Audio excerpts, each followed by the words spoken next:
Tak a my pokračujeme a dále na naší DigiStage Národního centra průmyslu 4.0. Já tady mám dalšího hosta a to je Michal Dic ze společnosti Siemens a je to vlastně Industry Software Maker. Děkuji. My se podíváme na téma přínosy digitalizace a virtuální reality při plánování a vývoji produktu. Já jsem se na tento rozhovor velice těšil, protože sám jsem fanda rozšířené a virtuální reality, řekněme té mixované reality. A vy přicházíte na trh, vy jste mi říkal, že vlastně od loňského roku. Áno, správne. Přicházíte vlastně s novinkou a to jsou brýle pro mixovanou realitu. Michale, řekněte mi něco o těch brýlí, jak vznikaly a nějaký benefit těchto brýlí. Takže ďakujem veľmi pekne. To, čo držíte práve v rukách, je taká naša odpoveď, ako možno aj v budúcnosti to konštruovanie bude vyzerať. Čiže nie je to štandardný virtual reality set, ktorý povedzme už je dostupný a niekoľko rokov povedzme firmy ho aj používajú. V čom je zásadný rozdiel je to, že tento set sa napája priamo na CAD data a umožňuje nie len prehliadať tie dáta ako také, ale umožňuje práve aj už nejak pracovať s tými dátami, či už, ja neviem, máme tam nejakú zostavu, vieme ju rozobrať, vieme editovať, vieme si zaznačiť, čo je napríklad zlé, vieme rôzne ďalšie veci.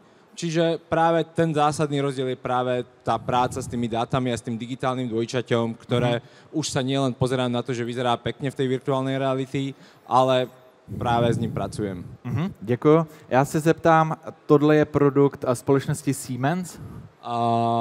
Toto je produkt, ktorý sme vyvíjali spolu so spoločnosťou Sony.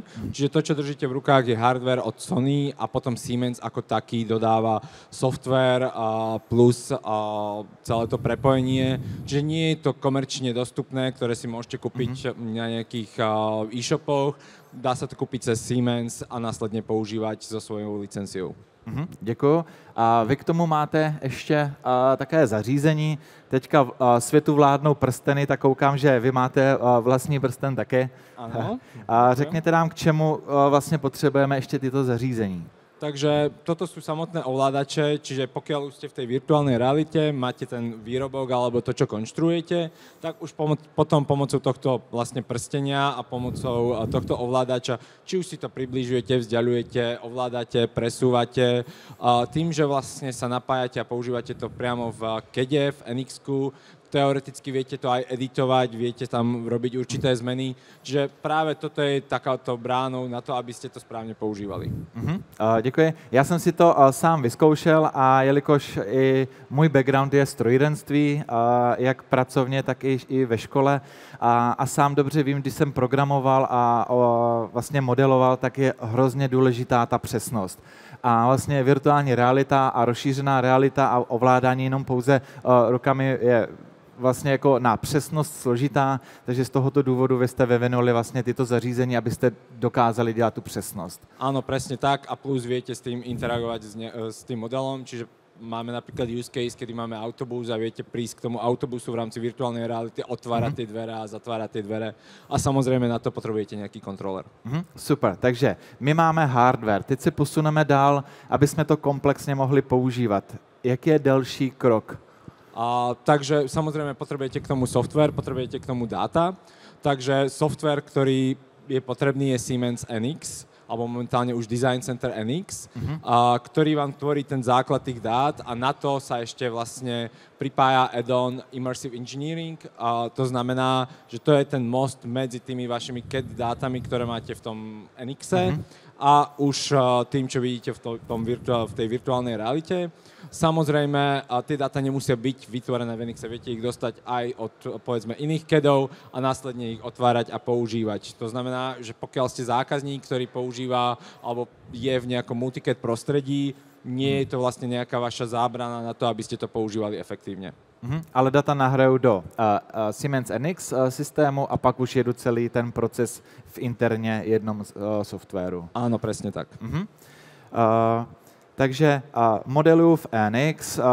zobrazím si to, předpokládám, že je jednoduchý tlačítko a dám si to do těch brýlí, protože jak to znám vlastně z dřívějších několik let vlastně jako softwaru, tak vždycky jsme si to museli připravit, někam to přehrát, rozjet to v těch brýlí a potom. A vlastně to byl takový, trošku si troufnu říct, i ten bloker to vlastně používá, takže vlastně vy přicházíte s novinkou, kdy vlastně tomu uživateli, tomu konstruktéry tuhle technologii strašně zjednodušujete a dostáváte, má na stole nejenom kedovou myš, ale vlastně i brýle pro virtuální realitu.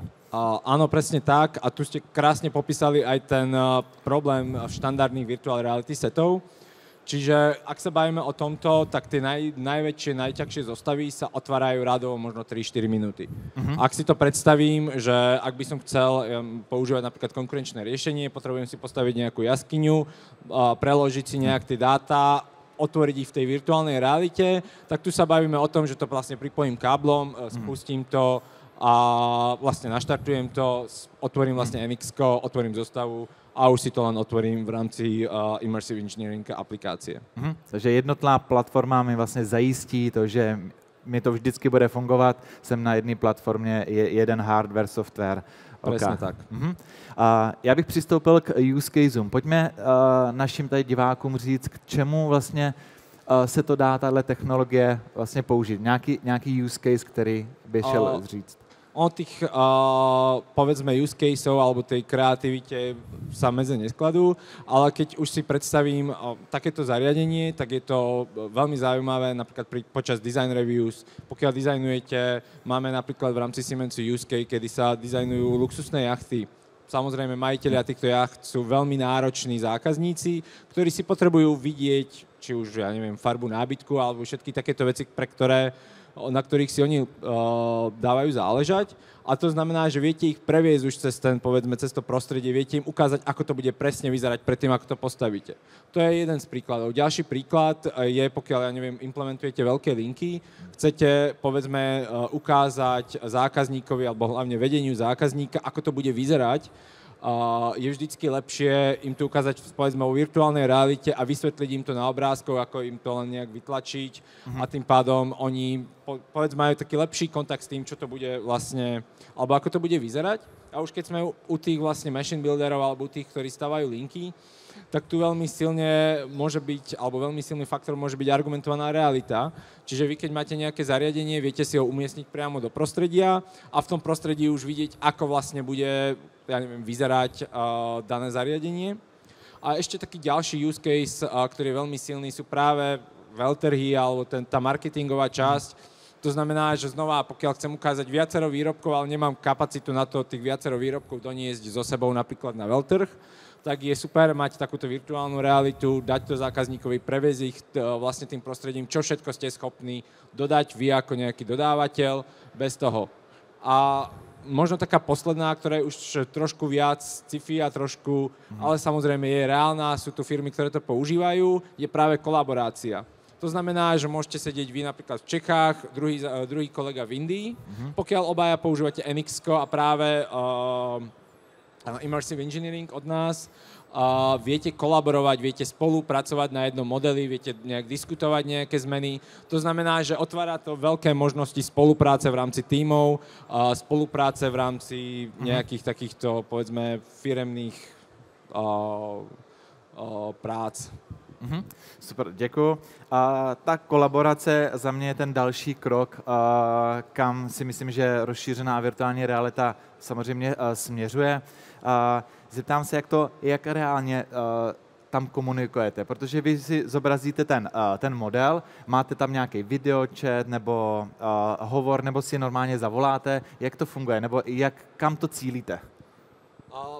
Práve tá kolaborácia tu je hlavne na tej práci na tom modeli. To znamená, že vy máte okuliare, kolega má okuliare a už diskutujete práve, že no dobre, tu sa mi nepáči napríklad toto koleso, chcem ho vymeniť za niečo iné.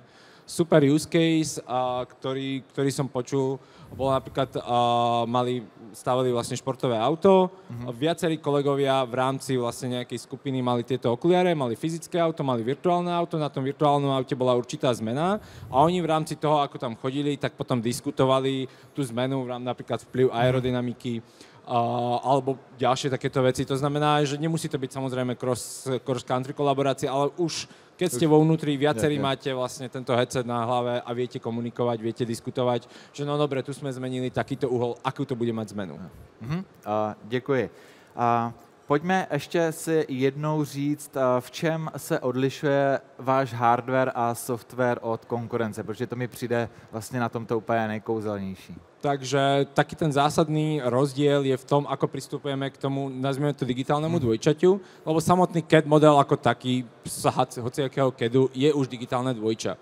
Ale to, ako ďalej s ním vlastne interagujete a ako ďalej s ním pracujete, je ten zásadný rozdiel. V rámci Siemensu snažíme sa naše riešenie mať integrované, to znamená, že viete to digitálne dvojča potom vlastne otvárať v ďalších aplikáciách na jednej strane a už keď ideme potom do tejto softwarovej časti, tak ten zásadný rozdiel je to, že tie dáta nepotrebujete niekde preklápať do nejakého translátoru a potom do virtuálnej reality, ale práve s týmto hardverom sa priamo napájate na tieto dáta a pracujete s tým digitálnym dvojčaťom, ktorý máte v CADe.